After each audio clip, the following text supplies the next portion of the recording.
کیسا ہوگا اور اس رمضان کی وہ کون سی نشانیاں ہوں گی جس سے ہمیں یہ معلوم ہوگا کہ یہ رمضان اس دنیا کا آخری رمضان ہے۔ اور نبی کریم صلی اللہ علیہ وآلہ وسلم نے آخری رمضان میں رزق جمع کرنے کا کیوں حکم دیا، اور کیا سورج اپنی زندگی پوری جی چکا ہے؟ کیا سورج کا ایندھن ختم ہونے والا ہے؟ اور کیا اللہ سبحانہ و تعالیٰ نے روشنی کی طرح اندھیرے کو بھی پیدا فرمایا؟ ان تمام تر سوالوں کے جواب آج کی اس ویڈیو میں جاننے کی کوشش کریں گے، اس لیے اس ویڈیو کو غور سے اینڈ تک پورا لازمی دیکھیے۔ قرآن کریم میں اللہ سبحانہ و تعالیٰ ارشاد فرماتا ہے کہ جو کچھ اس زمین و آسمان میں ہے ان سب کو فنا ہونا ہے، اور باقی رہنے والی ذات صرف اللہ ہی کی ہے۔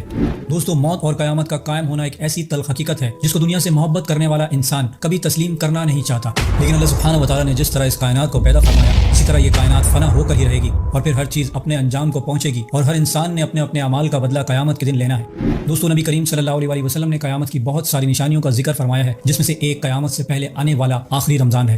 قیامت عربی زبان کا لفظ ہے جس کے لغوی معنی کھڑا ہونا یا دوبارہ زندہ کرنے کے ہیں۔ قیامت حقیقی طور پر اس دنیا کی تباہی کا نام ہے، جس کے بارے میں تمام انبیاء علیہ السلام نے اپنی اپنی امتوں کو آگاہ فرما دیا ہے۔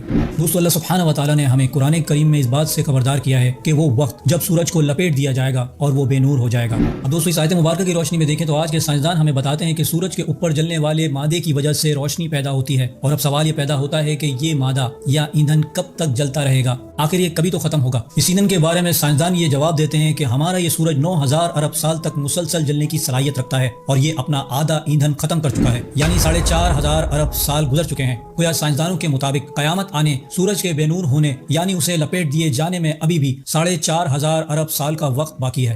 کیا ایسا ہے؟ میرے مطابق ایسا بالکل بھی نہیں ہے۔ میں پہلے لاجیکل آپ کو ایک چھوٹی سی مثال دے کر سمجھانے کی کوشش کرتا ہوں، پھر اس کے بارے میں حدیث شریف بیان کروں گا۔ مان لیجئے کہ انسان ہے جسے پیدا ہوئے 35 سال گزر چکے ہیں، اور ابھی اسے مزید 35 سال جینا ہے۔ کیا اس کی کوئی گارنٹی ہے کہ وہ پورے 35 سال مزید جی پائے گا؟ جبکہ ہم سبھی یہ جانتے ہیں کہ 35 سال کے بعد وہ وقت ہوتا ہے کہ جب انسان کا DNA کمزور ہونا شروع ہو جاتا ہے، اور بیماریوں کا خطرہ بھی بہت زیادہ بڑھ جاتا ہے، اور دنیا کے حالات، بیماری یا پھر کوئی ایکسیڈنٹ یا پھر اچانک حرکت قلب یعنی ہارٹ اٹیک ہو جانا، یہ سب ممکن ہے، کیونکہ جس پاک پروردگار کے حکم سے یہ زندگی اور یہ قانون قدرت چل رہا ہے، بس اس کے ایک حکم سے سب فنا ہو جائے گا، اور سورج کیا پوری کائنات ہی لپیٹ دی جائے گی اور فنا ہو جائے گی۔ اور نبی کریم صلی اللہ علیہ وآلہ وسلم نے ارشاد فرمایا کہ مجھے دنیا پر معبوس کرنے اور قیامت برپا ہونے میں اتنا ہی وقت اور فاصلہ باقی ہے جتنا میرے ہاتھوں کی 2 انگلیوں میں۔ حضرت انس رضی اللہ تعالیٰ عنہ سے روایت ہے کہ رسول کریم صلی اللہ علیہ وآلہ وسلم نے اپنا ہاتھ بلند کیا اور اپنی شہادت کی انگلی اور درمیانی انگلی کو ملا کر دکھایا کہ قیامت آنے میں بس اتنا ہی وقت باقی ہے۔ حضرت نعیم بن حماد رضی اللہ تعالیٰ عنہ سے روایت ہے کہ نبی کریم صلی اللہ علیہ وآلہ وسلم نے ارشاد فرمایا کہ قیامت سے قبل ایک ایسا رمضان آئے گا جس میں لوگوں کو ایک ایسی آواز سنائی دے گی کہ وہ آواز اس قدر خوفناک اور ڈرا دینے والی ہوگی کہ جسے سننے کے بعد انسانوں سمیت دیگر مخلوقات بھی کانپ جائیں گی، اور تمام لوگ اس آواز کی گونج میں پڑ جائیں گے کہ یہ آواز کہاں سے آئی اور یہ کیسی ہے، لیکن کوئی بھی انسان اس آواز کی کھوج نہ لگا سکے گا۔ تو جس رمضان میں ایسی آواز سنائی دے کہ جس کی کھوج نہ لگائی جا سکے، تو اس کے بعد 1 سال کا رزق اپنے گھر میں جمع کر لینا، کیونکہ اس کے بعد رزق اٹھا لیا جائے گا، یعنی رزق کی کمی یا قحط پڑ جائے گا۔ دوستو، یہ رمضان المبارک حضرت امام مہدی علیہ السلام کے ظہور سے پہلے آئے گا۔ اس رمضان کے بعد ہی حضرت امام مہدی علیہ السلام کا ظہور ہوگا، اور اس رمضان کی سب سے بڑی نشانی یہ ہوگی کہ اس میں سورج گرہن بھی ہوگا، اور آسمان میں ستون کی طرح کی کوئی چیز نظر آئے گی جیسے کہ کوئی دمدار ستارہ وغیرہ۔ اور اس رمضان المبارک میں ملک شام میں سفیانی کی جانب سے مسلمانوں کا قتل عام کیا جائے گا، اور اس رمضان میں ایک زوردار آواز آئے گی جس کا کوئی سراغ نہ لگا پائے گا، اور نصف رمضان یعنی 15 رمضان المبارک جمعے کی رات آسمان سے ایک زوردار آواز آئے گی جس سے لوگ بے ہوش ہو جائیں گے۔ صحابہ کرام نے عرض کی، یا رسول اللہ صلی اللہ علیہ وآلہ وسلم، اس آواز سے آپ کی امت میں سے کون لوگ محفوظ رہیں گے؟ نبی کریم صلی اللہ علیہ وآلہ وسلم نے ارشاد فرمایا کہ جو اس وقت اپنے گھروں میں رہے اور سجدوں میں گر کر اللہ سبحانہ و تعالیٰ سے پناہ مانگے اور زور زور سے تکبیریں کہے، وہ محفوظ رہے گا۔ دوستو، قرآن کریم کی سورہ انعام کی آیت نمبر 1 میں اللہ سبحانہ و تعالیٰ ارشاد فرماتا ہے کہ سب طرح کی تعریف اللہ ہی کو سزاوار ہیں، جس نے آسمانوں اور زمین کو پیدا کیا اور اندھیرا اور روشنی بنائی۔ When we look at the night sky or outer space, we see darkness more than anything else. It seems that the universe is mostly empty, without anything in between the stars and the galaxies. But what looks like empty space? Is it really empty? Or is there something hiding behind our plain sight? گویا اللہ سبحانہ و تعالیٰ نے روشنی سے پہلے اندھیرے کو پیدا فرمایا، اور اللہ سبحانہ و تعالیٰ نے یہ قانون انسانوں پر واضح کر دیا ہے کہ پہلے اندھیرا تخلیق کیا گیا اور روشنی بعد میں تخلیق کی گئی۔ اسی طرح اللہ سبحانہ و تعالیٰ ارشاد فرماتا ہے کہ میں نے انسان کو ماں کے رحم کے 3 اندھیروں کے اندر پیدا کیا، اور زمین کے اندر بیج اندھیرے میں پیدا ہوتا ہے اور روشنی سے توانائی حاصل کر کے پھلتا پھولتا، اور یوں ہی یہ سلسلہ جاری رہتا ہے۔